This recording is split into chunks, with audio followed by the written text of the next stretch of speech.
تھوڑا سی ایسے جگہ ہٹائی تو وہ دیگ نکل آئی، تو فرمایا پھر مٹھیاں سونے کی بھر بھر کے دیتے تھے۔ اور مجھے ایک صاحب کہنے لگے کوئی ایسا عمل بتائیں، کوئی ایسا عمل بتائیں کہ میں چاہتا ہوں میری 7 نسلوں میں رزق ختم نہ ہو، جو مہنگائی اور حالات اور پریشانیاں میں دیکھ رہا ہوں کوئی ہے؟ 70 اولیاء نے فرمایا کہ جو بندہ یہ وظیفہ پڑھے گا اللہ کا عرش ہل جاتا ہے۔ لا علاج بیماریاں ہوں، دکھ ہوں، غم ہوں، قرضے ہوں، مصیبتیں ہوں، ناکامیاں ہوں اور پریشانیاں ہوں، اور ایسے حالات کہ جو انسان کہے کہ بس سب تو موت ہی ہے، اس کے علاوہ کوئی راستہ نہیں، کوئی ایسی پریشانی ہو، اللہ کا نظام ہے کہ اس پہ وہ ملتا ہے جو انسان گمان نہیں کر سکتا، سوچ نہیں سکتا۔ یہ فیصل آباد کے ساتھ مامو کانجن میں ایک درویش ہوتے تھے، صوفی عبداللہ صاحب رحمۃ اللہ علیہ، بڑے اللہ والے تھے، درویش تھے، اللہ سے مانگتے تھے، اللہ دے دیتا تھا۔ تو مجھے ان کے ایک شاگرد نے بتایا، اردو بازار لاہور میں ہوتے تھے، کہنے لگے کہ میں ایک دفعہ گیا تو مجھ سے فرمانے لگے کہ میرے سارے کے سارے طالب علم استاد جمع ہو کے آ گئے کہ ہمارے جو ہے وہ ہمارے راشن نہیں، کھانا پینا کچھ نہیں، تنخواہیں نہیں ملی، سب چیز ختم ہو چکی ہے، تو اب ہمیں اجازت دے دیں، آپ کے پاس تو ہے نہیں۔ اچھا فرمایا مجھے چند دن دے دو، جتنے اور دن صبر کر لیا، چند دن مجھے دے دو۔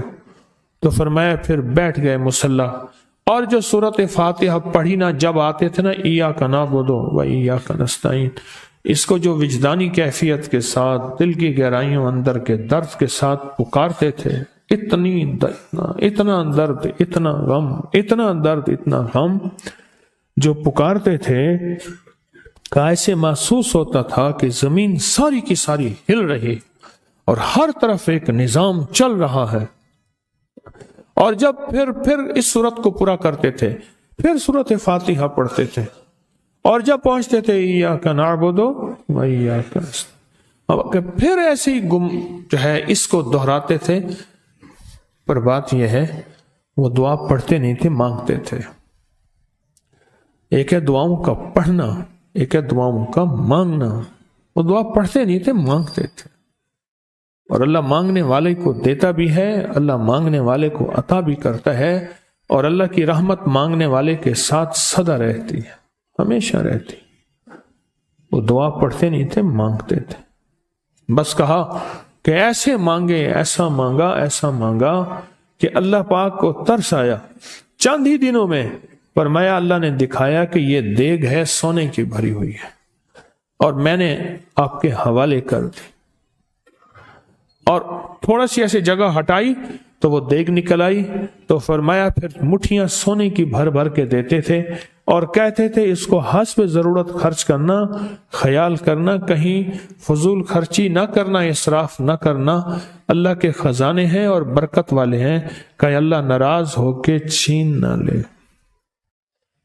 کہ اللہ ناراض ہو کے چھین نہ لے۔ مجھے ایک صاحب کہنے لگے کوئی ایسا عمل بتائیں، کوئی ایسا عمل بتائیں کہ میں چاہتا ہوں میری 7 نسلوں میں رزق ختم نہ ہو، جو مہنگائی اور حالات اور پریشانیاں میں دیکھ رہا ہوں کوئی ہے عمل؟ میں کہا بالکل ہے۔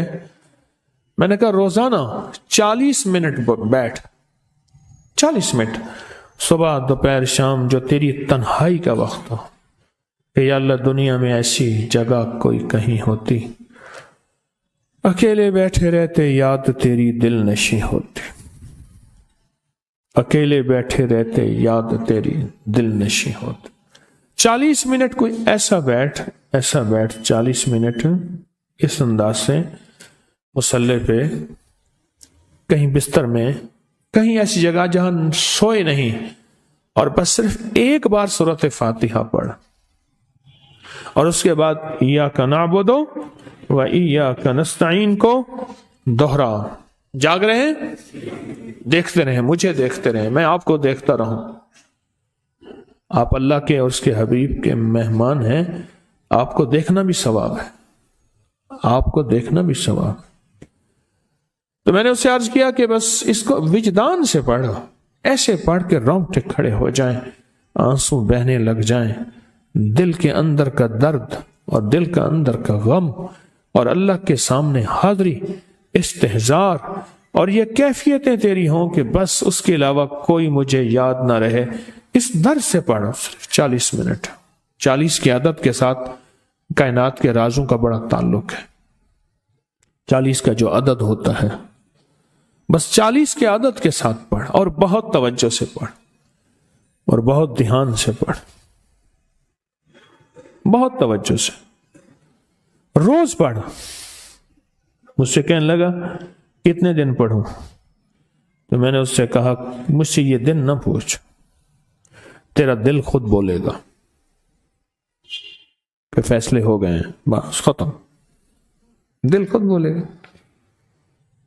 یہ بتائیں کہ پیٹ بھرتے ہوئے کوئی گھنٹی بجتی ہے، یہ دل خود بولتا ہے کہ پیٹ بھر گیا۔ پیاس میں بھی کوئی کہتا تو نہیں ہے کہ آپ کی پیاس بجھ گئی ہے، وہ دل خود بولتا ہے کہ بس اب پانی کی ضرورت نہیں ہے۔ نیند سے دل بھر جائے تو بس دل کے بس اب سو لیا، وہ اٹھیں۔ اسی طرح دل خود بولے، دل خود بولے، کیا بولے؟ دل خود بولے، اور دل اندر بولے، دل اندر بولے۔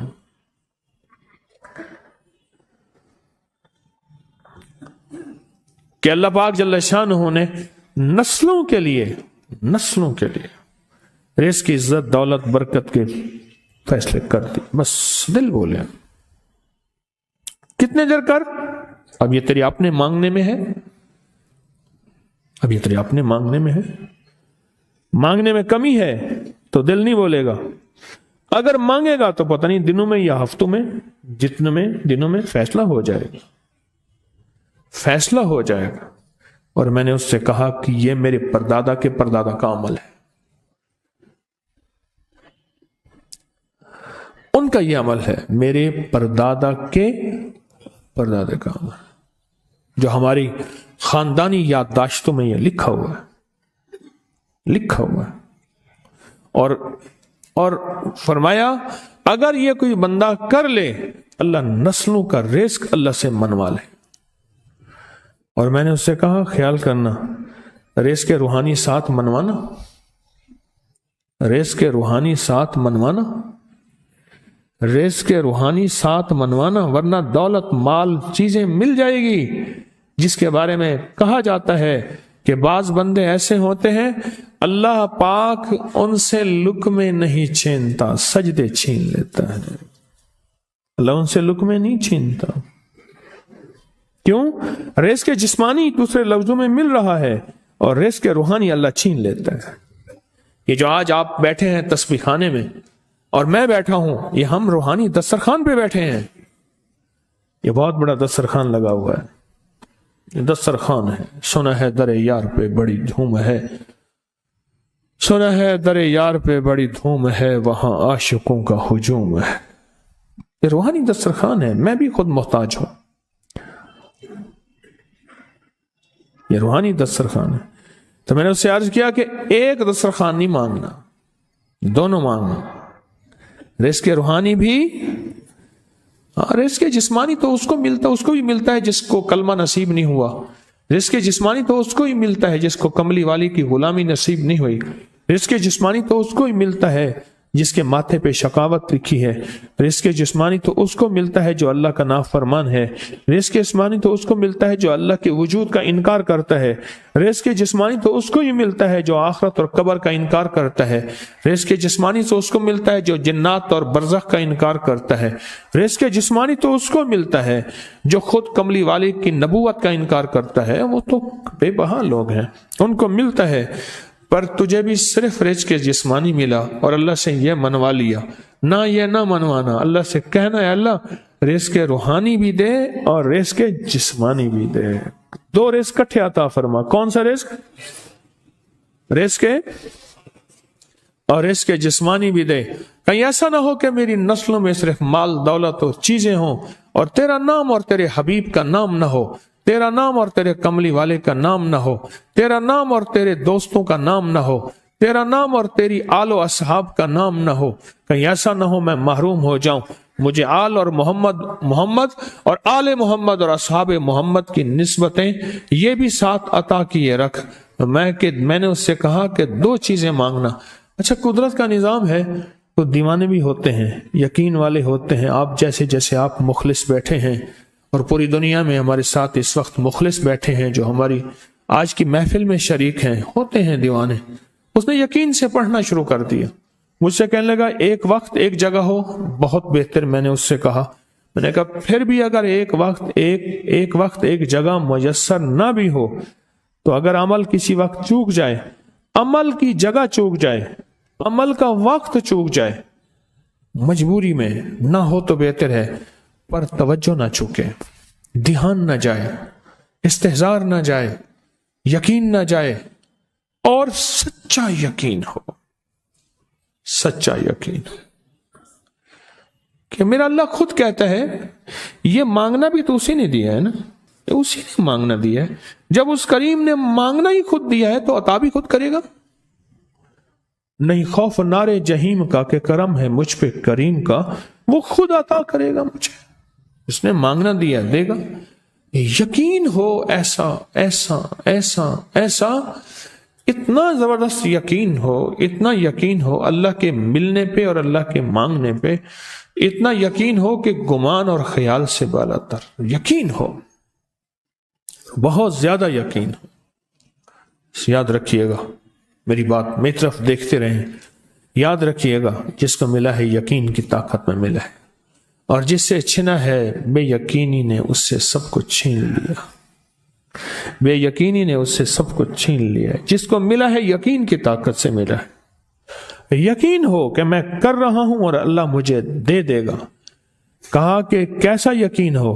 کہا جیسے بکری کے تھن دودھ سے بھرے ہوئے اور میں کہوں کہ میرے ہاتھ سے دباؤں گا اور دودھ نکلے گا، اس سے زیادہ یقین۔ اور کہا کس سے زیادہ یقین؟ کہا کہ ایک بڑا نوٹ ہو اور بڑا نوٹ کے اندر جو ہے ایک آنے کی چیز آنی ہے، تو میں کہوں گا اس سے تو اس کی نوٹ کے اندر تو ہزاروں آنے ہیں، اور میں ایک آنے کی چیز، ایک ٹکے کی چیز لوں گا اور میرا کام بن جائے گا۔ اس سے زیادہ یقین ہو، اور اس سے کہیں زیادہ یقین ہو کہ سخت پیاس ہے اور میں پانی کو دیکھوں، اور پانی کو دیکھتے ہی مجھے یقین ہو کہ اس سخت پیاس میں میرا پیاس بجھ جائے گی، پیٹ بھر جائے گا۔ اس سے کہیں زیادہ یقین ہو۔ میں پھر بھی یقین کو نہیں سمجھا سکا، علم بھی محدود ہے، الفاظ بھی میرے پاس محدود ہیں۔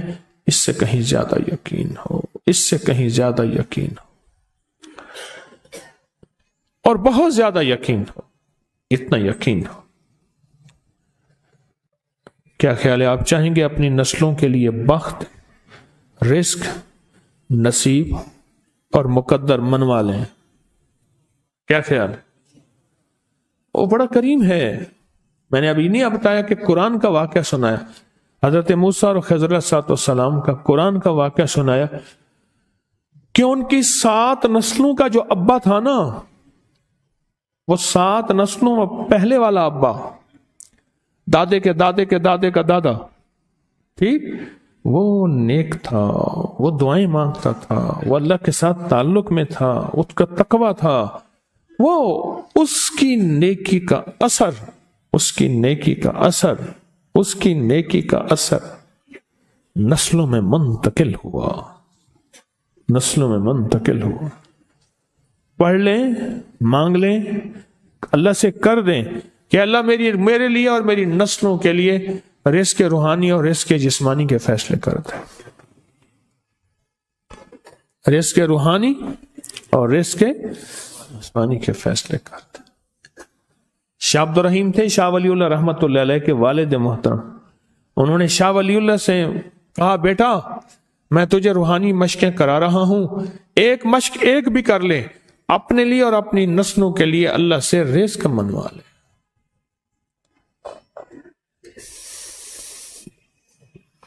اللہ سے رزق منوا لے، اللہ سے رزق منوا لے۔ تو پوچھا کہ حضرت میں رزق کیسے منواؤں؟ وہ میں کہ کچھ وقت ایسا نکالا کر، ایسا وقت نکالا کر 2 گھڑی اور 3 گھڑی کا، ایک ساتھ 2 گھڑی اور 3 گھڑی، ایک ساتھ تقریباً 21 منٹ کی ہوتی ہے، تقریباً 21 منٹ کی۔ 2 ساتیں مل جائیں تو 40 منٹ بنتے ہیں، تو ایک ساتھ 2 ساتھ 3 ساتھ کی گھڑی میں کہ بیٹھ کے نا سورت فاتحہ اور اس میں ایاک نعبد و ایاک نستعین کا تکرار اور استحضار کیا کر، اور ایسا کیا کر تیری آنسو بہیں، تیرا دل روئے، تیری آنکھیں روئیں، تیرے رونگٹے کھڑے ہوں، اور رواں اور اس کے اندر سے تیرا پل پل، تیرا من، تیرا جذبہ، تیری سوچیں بولیں، کیا بولیں؟ ایاک نعبد و ایاک نستعین۔ تو ایک میلہ تھا اللہ کے نیک بندوں کا، تو اس میں 70 اولیاء جمع ہوئے، 70 اولیاء جمع ہوئے۔ ہر اللہ کے ولی نے کہا کہ آپ کوئی ایسا وظیفہ بتائیں، ایسی تسبیح بتائیں، ایسا ذکر بتائیں جو اللہ کے عرش کو ہلائے اور جو اللہ کی ذات کو متوجہ کر دے، جو اللہ کے تعلق کو نصیب کر دے، کوئی ایسا ذکر، کوئی ایسی تسبیح بتائیں۔ فرمایا سب نے بتایا کہ سورت فاتحہ ہے، اور اب سب سے پوچھا سورت فاتحہ میں کوئی ایسا جز بتائیں جو سورت فاتحہ کا دل ہو۔ سورت یاسین قرآن کا دل، لیکن سورت یاسین کا دل سلام قولا من رب الرحیم۔ ہر سورت کے اندر اللہ پاک نے کچھ نعمتیں، کچھ نکتے رکھے ہیں، تو فرمایا سورت فاتحہ کا دل۔ تو میلے میں جتنے بھی اولیاء 70 بیٹھے تھے، سب نے کہا کہ اگر سورت فاتحہ کا دل پانا ہے تو وہ صرف کیا ہے؟ ایاک نعبد و ایاک نستعین۔ اس کا مفہوم عام سادہ سے یہ ہے کہ مولا غلامی تیری، در کسی اور کا۔ جب غلام تیرے ہیں، منگتے تیرے ہیں، بھکاری تیرے ہیں، محتاج تیرے ہیں، پھر در بھی تیرا ہے، پھر در بھی تیرا ہے، اور کسی کا در مولا نہیں ہے، پھر در بھی تیرا ہے۔ تیرے در کے ہم محتاج، تیرے بر کے ہم غلام ہیں۔ تو میں نے اس سے کہا کہ یہ وظیفہ کر، سارا دن پڑھی ایاک نعبد، اور کام بھی کرتا رہے، وضو بے وضو چلتا بھی رہے، یہ پڑھتا بھی رہے، پڑھتا بھی رہے، پڑھتا بھی رہے، چند دن چند ہفتے یہ عمل کر، اور رات سوتے ہوئے سورت فاتحہ پوری کر 40ویں، اور پھر درود پاک پڑھتے پڑھتے سو جا۔ 70 اولیاء نے فرمایا کہ جو بندہ یہ وظیفہ پڑھے گا اللہ کا عرش ہل جاتا ہے، اور فرشتوں میں کوہرام مچ جاتا ہے، اور فرشتوں میں اللہ کے بارگاہ میں فریادیں ہوتی ہیں کہ یا اللہ یہ بندہ ہے اور اس نے یہ عمل کیا ہے، یہ وظیفہ کیا ہے، اور ابھی تک اس کی دعا قبول نہیں ہوئی، اس نے یہ مانگا ہے ابھی تک دعا قبول نہیں ہوئی۔ فرشتوں میں یہ کوہرام مچ جاتا ہے۔